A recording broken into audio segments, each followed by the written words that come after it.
बिस्मिल्लाहिर्रहमानिर्रहीम। अस्सलाम वालेकुम। आज की बात हमारा के साथ मैं आप सबको खुशामदीद कहती हूँ। आज मैंने सोचा आप लोगों के साथ कुछ बेसिक कॉन्सेप्ट्स, उन कॉन्सेप्ट्स में जिस तरह के सेकुलरिज्म है उसको सबसे पहले डिस्कस किया जाए, और बेसिक प्रॉब्लम्स जो कि हमारे पाकिस्तान को फेस करनी होती हैं या कर रहा है पाकिस्तान, उसको मैंने सोचा आप लोगों के साथ कुछ नई आने वाली वीडियोस में अबाउट 6 to 5 वीडियोस जो होंगी मेरी नेक्स्ट, उसमें हम basic problems of the Pakistan उसको डिस्कस करते हुए हम लोग उसके आपके सामने मैं कुछ कॉन्सेप्ट्स रखूंगी, और आपने उसके बारे में खुद ही से जजमेंट्स करनी है कि इधर दे आर गुड और बैड, और ये आपकी अपनी मर्जी होती है कि आप उसके ऊपर किस तरह से रिएक्ट करते हो और अपनी जजमेंट्स किस तरह से बनाते हो, आपकी प्रेफरेंसेस क्या बनती हैं। इसी तरह से जिस तरह आपको एक कॉन्सेप्ट बहुत ज़्यादा सेकुलरिज्म, इसके ऊपर बहुत डिबेट होती है और लोग इसके ऊपर बहुत ज़्यादा बात करते हैं। अभी तक अगर आप देखो तो लोग कंफ्यूज हैं कि सेकुलरिज्म होना चाहिए या नहीं होना चाहिए, और ये इसके ऊपर डिबेट होती है और उसके बाद फिर वो ख़त्म हो जाती है। कुछ चीज़ें जो कि हम लोगों को समझनी भी चाहिए और मसलहतन उन चीज़ों को भी अपना लेना चाहिए,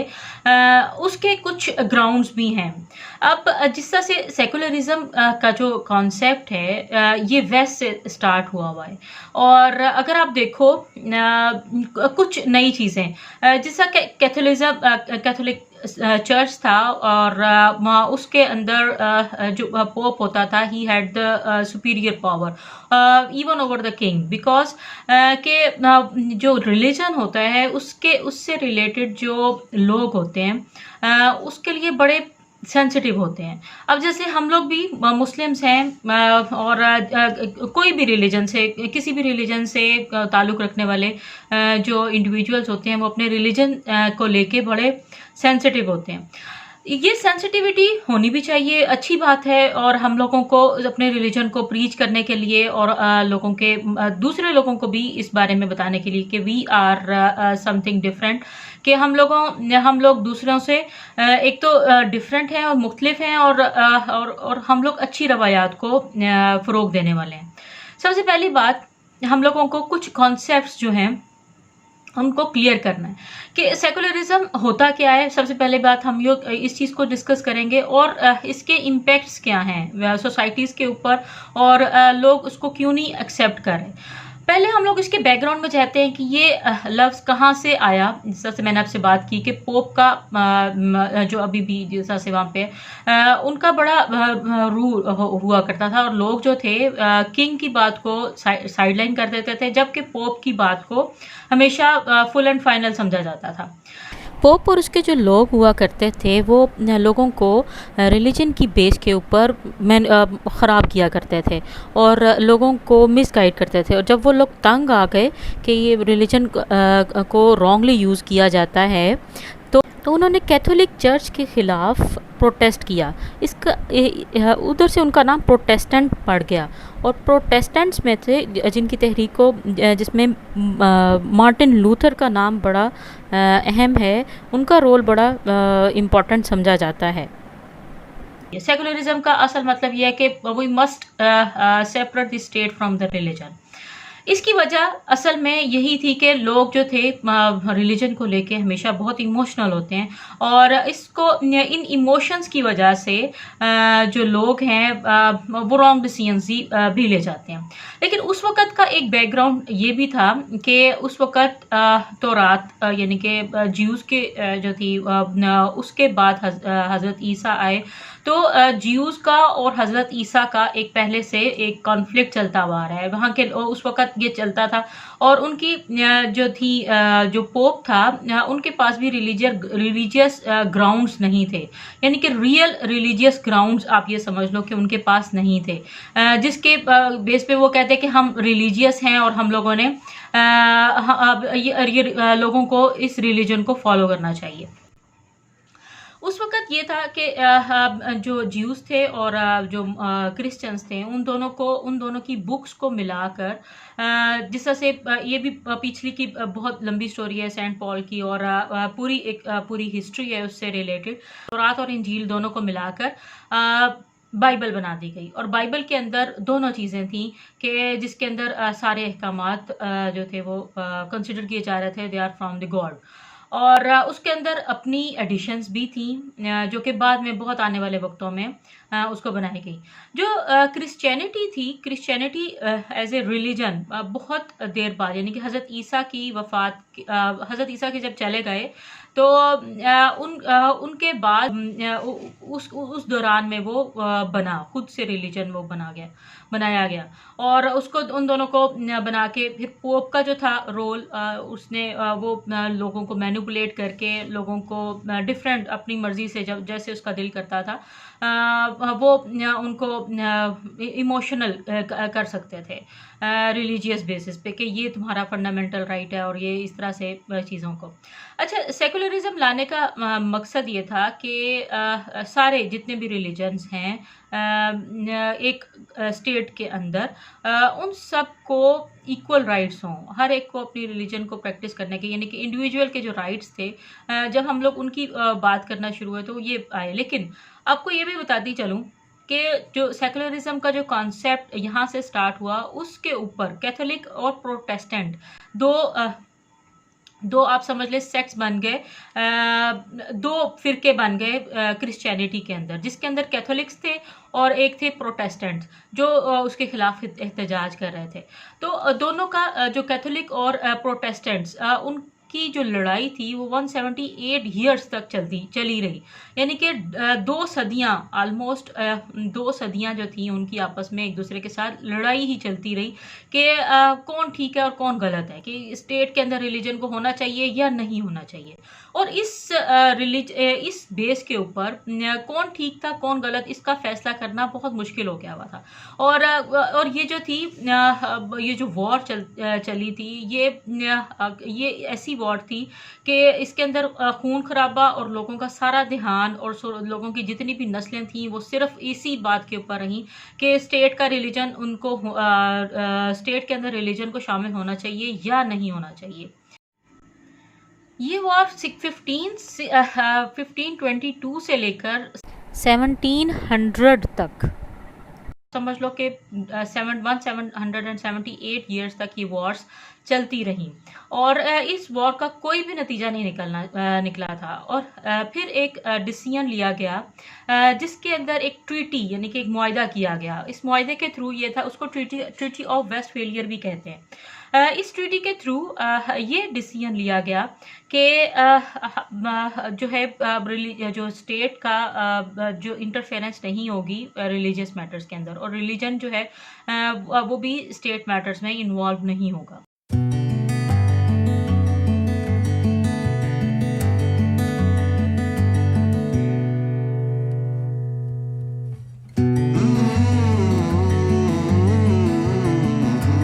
अच्छा, ये हुई बात जब अब जिस तरह से 1618 और से 1648 तक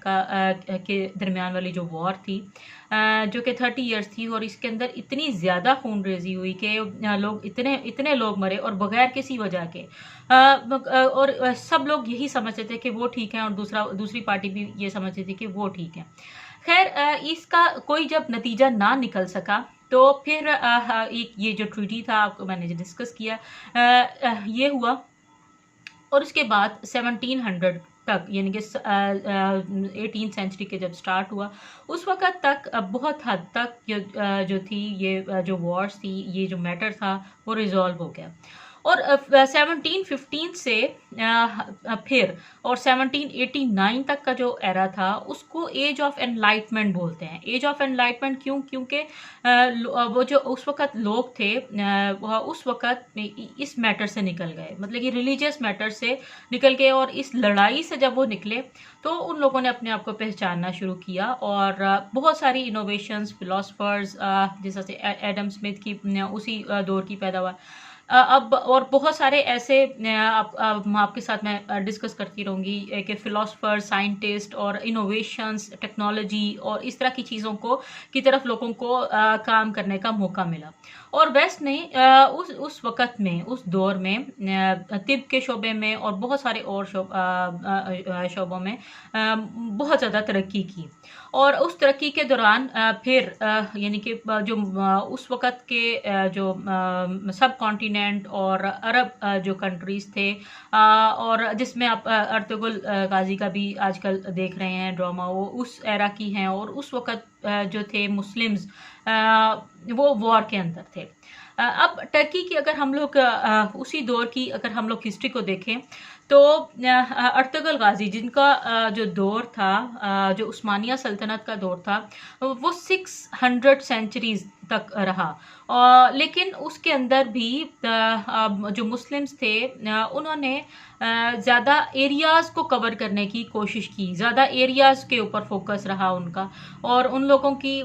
जो थी सल्तनत, आप समझ लो कि मुस्लिम सल्तनत थी, लेकिन उन्होंने टेक्नोलॉजी, नॉलेज और दूसरी चीज़ों की तरफ बहुत कम तवज्जो दी। लोग ज़्यादा जंगजू थे और लोगों का रुझान जो था वो जंग की तरफ हुआ करता था और वो उनके उस सोसाइटी में वही ज़्यादा मैटर करता था कि जो ज़्यादा जंगजू और हुआ करता था। खैर लेकिन उस दौर के जब एज ऑफ एनलाइटमेंट जो कि यूरोप की साइड की है, एज ऑफ एनलाइटमेंट समझा जाता है कि वहाँ से लोगों को अपनी समझ आना शुरू हुई। जब वो इन मैटर्स से निकल गए, रिलीजियस मैटर्स और इन चीज़ों को उन्होंने स्टेट से अलहदा किया, तो वो इस चीज़ से निकल गए। खैर वहाँ से एक सेकुलरिज़्म का दौर शुरू हुआ। लेकिन उस वक़्त जो उस्मानिया सल्तनत थी और बरसगीर के अंदर जो थी वो मुस्लिम सल्तनत थी। मुसलमानों ने भी इतनी देर हुकूमत की, मुग़लिया जो सल्तनत थी और बहादुर मोहम्मद बिन कासिम के बाद 712 जो मोहम्मद बिन कासिम का दौर है, उसके बाद जो थी 13th सेंचुरी तक एक मुसलमान जो थे बहुत पावरफुल फोर्स के तौर पर उभरे हुए थे और एक अच्छी मुस्लिम रियासतें हुआ करती थीं। लेकिन जब और उस्मानिया सल्तनत भी एक बहुत अच्छी मुस्लिम रियासत के तौर पर उभरी और उसने अपना कायम किया, एक असर रसूख कायम किया और उसको लेके चले। लेकिन जब उनका एंड हुआ, उसका एंड हुआ उस्मानिया सल्तनत का भी। और अगर आप 1857 की वॉर देखो जिसमें मुस्लिम जो थे वो बरसगीर के अंदर उनको डिफीट किया गया, तो इनकी बड़ी वजूहात क्या थी? इनकी बड़ी वजूहात ये थी वो सब बादशाह तो थे और उनका बड़ा असर रसूख भी था, लेकिन उन्होंने नॉलेज और इनोवेशन और टेक्नोलॉजी की तरफ तवज्जो नहीं दी, जिसकी वजह से जो फॉरेन ताकतें थीं, जो यूरोपियंस थे, उन्होंने इनके मुकाबले में बहुत ज़्यादा साइंटिफिक इनोवेशंस, नॉलेज और इल्म, तिब और टेक्नोलॉजी की तरफ बहुत ज़्यादा साइंटिफिक नॉलेज की तरफ बहुत ज़्यादा तवज्जो दी और उसको बहुत हद तक आगे ले आए और उसकी वजह से वो वर्ल्ड के ऊपर हुकूमत करना शुरू हो गए। मतलब कि आप ये जो वॉर्स थी जो कि तलवार वाली बात थी कि अब तलवार से निकलकर बहुत सारी और टेक्नोलॉजीज़ आ गई उन लोगों के पास। उन लोगों ने उसके ऊपर इतना काम करना शुरू कर दिया कि लोग जो थे उसकी तरफ ज़्यादा जाना शुरू हो गए। अब बादशाहत जो थी, बादशाहत का जो एंड था वो भी उसी वजह से था कि जो बादशाह थे वो अयाशी में पड़ गए थे और उनको आम राया की ज़रूरत नहीं रही थी। अब यानी कि उनकी फलाह बहबूद के लिए काम बहुत कम हो रहा था, जबकि जो बाकी के लोग थे, जो बादशाह थे, वो अपनी ऐशो इशरत में मशगूल हो गए थे। ये इनका ज़वाल जो था, उस्मानिया सल्तनत का ज़वाल भी इसी वजह से हुआ था और मुग़लिया सल्तनत जो बरसगीर के अंदर थी, मुसलमानों की जो हुकूमत थी, उसका भी ज़वाल इसी वजह से हुआ था। लेकिन जो अल्लामा इकबाल जो बात करते हैं कि हमारा जो एक ख़ास पीरियड हुआ करता था मुस्लिम सल्तनत का, वो ख़ास पीरियड की जो बात करते हैं वो नबी पाक सल्लल्लाहु अलैहि वसल्लम के बाद वाला अदवार जो थे, जिसके अंदर सहाबा इकराम और उनके तबा ताबीन और बाकी सारे उन लोगों ने जितनी भी फतूहात की, तो उनके अंदर एक इस्लामी जज्बा हुआ करता था और उसकी बेस के ऊपर उन्होंने काफ़ी ज़्यादा एरिया, क्योंकि उस वक़्त का जो मोटिव होता था वो एरियाज़ को कवर करना होता था। जितना एरिया आपके पास होता था, आपकी बादशाहत, आपकी आपकी सल्तनत उतनी ही स्ट्रॉन्ग समझी जाती थी। लेकिन जब एक नया एरा स्टार्ट होता है, एक दुनिया के अंदर जो ज़्यादा तरक्की करती हैं चीज़ें, जो लोगों की, जो आप समझ लो जो इंसानियत के लिए ज़्यादा फलाह व बहबूद का काम करते हैं, वही ज़्यादा जो नेशंस हैं वो कामयाब हो जाती हैं। तो वो नेशंस ज़्यादा कामयाब हो गई जो कि यूरोपियन कंट्रीज़ थे। जब वो रिलीजियस मैटर्स से निकल आए, अपने आप को उन्होंने सेपरेट कर लिया और सेपरेट करके अपनी आवाम की फलाह बहबूद के लिए, लोगों के लिए काम करना शुरू किया, तो उनकी जो थी प्रोग्रेस शुरू हो गई। अब ये जो सेकुलरिज़्म है, अगर हम लोग देखें तो जो मुस्लिम पाकिस्तान की जो थी, आपको ये भी पता है कि हम लोग किस तरह से ग़ुलामी के अंदर रहे और ग़ुलामी के अंदर मुसलमानों ने अपने आप को खुद इन्वॉल्व किया। और उसकी बड़ी वजह ये थी कि जो बादशाह थे उस वक़्त के, उनकी राया की तरफ तवज्जो बहुत कम हो गई थी, राया बहुत पिसती थी। और जब उनको नज़र आया कि जिस तरह के जो यूरोपियंस ने जब यहाँ पर, अपने ब्रिटिशर्स थे वो यहाँ पर आए, तो ब्रिटिशर्स ने आकर उनके साथ ट्रेड शुरू की और उनको अच्छी लाइफस्टाइल का बताया। और जब इस तरह की बातें हुई तो मुसलमानों का जो सारा जो था, यानी कि ये सारे तो थे ही पहले गुलाम थे, और जब उनको अच्छा लाइफस्टाइल नज़र आता है, जब लोगों को एक अच्छी चीज़ें, इनोवेटिव चीज़ें नज़र आती हैं, तो सब लोगों का रुझान उसकी तरफ होना शुरू हो जाता है। और जो सारे मुसलमान थे बहुत हद तक जो थे वो ब्रिटिशर्स के साथ मिल गए, और उसकी वजह से ब्रिटिशर्स को मौका मिल गया कि उन्होंने बहादुर शाह ज़फ़र को भी ख़त्म किया, और यानी उनको इक़्तिदार से ख़त्म किया, बादशाहत ख़त्म की, और अपनी बादशाहत का स्टार्ट कर दिया। 1 सेंचुरी तक उनकी हुकूमत भी चलती रही। अच्छा, इसके दौरान आपको पता है कि अब एक स्टेट बनाई गई, प्रोग्रेस लेके आए गए, बहुत सारे चीज़ें बनी जिसके अंदर है जो अभी तक के बहुत सारे जो कानून हैं, वो हम सब उन्हीं को फॉलो कर रहे हैं, जो कि हमारे लिए अंग्रेज़ बना के चला गया है। हम लोगों की जो पटरी है, ट्रेन की पटरीज़ हैं, वो उसी दौर की चलती आ रही हैं, जो कि अंग्रेज़ बना के चले गए थे। और हम लोग इतनी ग़ुलामी के अंदर इतने पिसे हुए थे कि जब हम लोग मुग़लिया सल्तनत की ग़ुलामी से निकले, तो बेशक वो मुसलमान थे, लेकिन दूसरी राया, जब एक बादशाह होता है तो दूसरी राया उनकी ग़ुलाम होती है। तो जब उस ग़ुलामी से निकले तो अंग्रेज़ों की ग़ुलामी में गए, और अंग्रेज़ों की वजह से बहुत ज़्यादा मुसलमानों का या दीन का उसका भी बहुत नुकसान हुआ। और हमारे अंदर, हमारे दीन के अंदर, हमारी रवायात के अंदर हिंदुओं की बहुत सारी और अंग्रेज़ों की बहुत सारी जो चीज़ें थी वो शामिल होना शुरू हो गई। अब 1 सेंचुरी होने को आ गई है, अबाउट 78 ईयर्स होने को आ गए हैं, लेकिन मुसलमान जो हैं अभी तक अपने आप को एक ग़ुलामी का पार्ट समझते हैं, अंग्रेज़ों की ग़ुलामी का। खैर, हम लोगों ने जो कायद-ए-आज़म थे, कायद-ए-आज़म ने पाकिस्तान को बनवाया, और एक बहुत बड़ी एफ़र्ट थी और बहुत ज़्यादा था, लेकिन उस वक़्त भी इतना क्लियर नहीं था कि जो इस्लामिक स्टेट होगी उसके अंदर इस्लामिक स्टेट का मतलब क्या है। असल में उस वक़्त भी ये क्वेश्चन क्लियर नहीं था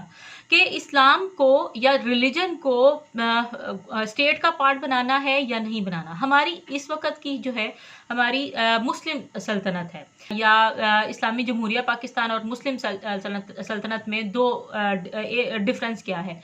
मुस्लिम सल्तनत ये होती है, या मुस्लिम रियासत वो होती है जहाँ पे मुसलमान ज़्यादा हों, यानी कि एक रिलीजन के लोग ज़्यादा पाए जाते हैं, इसलिए वो मुस्लिम सल्तनत या रियासत है। जबकि इस्लामी रियासत का मतलब ये होता है कि जो रिलीजन है वो आपकी रियासत का पार्ट है। और जब हम इस्लामी रियासत की बात करते हैं तो उसमें सारे वो वाले कानून शामिल होंगे जो कि शरीयत, जो इस्लामी शरीयत कहती है। अच्छा, अब ये दोनों जो चीज़ें हैं, सेकुलरिज़म, कायद-ए-आज़म ने जब पाकिस्तान बनाया कि कायद-ए-आज़म खुद लिबरल थे। अब लिबरल होने का और सेकुलरिज्म का मतलब ये है कि आपके जो थे आपका जो स्टेट के अंदर रिलीजन शामिल ना हो, जबकि जो आप और वो लिबरल हों। तो कायदे आज़म जो थे वो लिबरल थे और वो मुसलमान थे, लेकिन उनका झुकाव मुस्लिम्स की तरफ था और उन्होंने एट द एंड मुसलमानों को एक अलग से रिलीजन एक अलग से कंट्री बना कर दिया। लेकिन फिर भी हम लोग उस वक़्त भी कंफ्यूज थे कि रिलीजन को स्टेट का पार्ट होना चाहिए या नहीं होना चाहिए। अच्छा, जो कायदे आज़म थे वो लिबरल थे और उनका जो फोकस था वो रिलीजन को स्टेट का पार्ट बनाना नहीं था, क्योंकि उस वक़्त एक बड़ी जंग से जो यूरोपियन कंट्रीज़ थे वो निकल के आए थे और सेकुलरिज्म को भी सपोर्ट किया जा रहा था। और उसके अंदर एक कायदे आज़म की जो तकरीर है उसके अंदर उन्होंने ये कहा था कि जो पाकिस्तान है इसके अंदर जितनी भी माइनॉरिटीज़ हैं और जिस तरह से हमारे झंडे के ऊपर भी एक वाइट पार्ट है और एक ग्रीन पार्ट है, ये दोनों पार्ट्स जो वाइट पार्ट है वो हमारी माइनॉरिटीज़ को बताती है कि यहाँ पर माइनॉरिटीज़। और जब कायदे आज़म ने ये बताया था कि यहाँ पर ये पाकिस्तान एक ऐसा स्टेट है जहाँ पर सारी माइनॉरिटीज़ को, बेशक वो हिंदूज़ हों, बेशक वो क्रिश्चियंस हों, ये सब इन सबको इक्वल राइट्स होंगे। यानी कि स्टेट का एक रिलीजन नहीं होगा, मींस के सेकुलरिज्म होगा और सेकुलरिज्म का मतलब होना यानी कि लिबरलिज्म होगा। कायदे आज़म लिबरल थे और उनका जो फोकस था वो सबको इक्वल राइट्स प्रोवाइड करना था। अब इक्वल राइट्स जब हम लोग हर इंडिविजुअल की इक्वल राइट्स की बात करते हैं तो freedom to practice any religion, जिसकी इंडिविजुअल की जो भी मर्जी है वो अपने रिलीजन को जिस तरह से चाहता है उसको प्रैक्टिस कर सकता है। अच्छा, अब जो डिबेट चलती है जब हम लोग इस्लामी रियासत और मुस्लिम रियासत को दोनों को मिक्स करते हैं तो उन दोनों में कन्फ्यूजन पैदा हो जाती है। हम लोग बहुत हद तक अपने आप को अपने रिलीजन से अलग नहीं कर सकते। हम ये नहीं कह सकते कि हम लोग अपने लिए हम बीइंग इंडिविजुअल्स जो हैं मुस्लिम्स हैं, जबकि जब हम काम करते हैं वो नॉन रिलीजियस भी हो सकता है। ठीक है, हम लोग इस तरह से अपने आप को बीइंग मुस्लिम्स और एक कल्चर के अंदर से आप एक रिलीजन को ख़त्म नहीं कर सकते, लोगों के माइंड से एक रिलीजन को ख़त्म नहीं कर सकते और वो हमेशा उनका पार्ट रहता है। अब स्टेट की जो रिस्पॉन्सिबिलिटी होती है वो हर इंडिविजुअल की होती है और हर इंडिविजुअल को फ्रीडम देना कि right to survive, right to practice religion, right to individualism. ये इन सब के हर एक इंडिविजुअल की अपनी अपनी है कि वो अपनी एफर्ट के मुताबिक जिसका जो दिल करता है उसको फ्रीडम है, वो गुलाम नहीं है, स्टेट की गुलाम नहीं है। ठीक है, एक रियासत का ये मकसद होता है। अब जब इन दोनों को जब कन्फ्यूजन आ जाती है,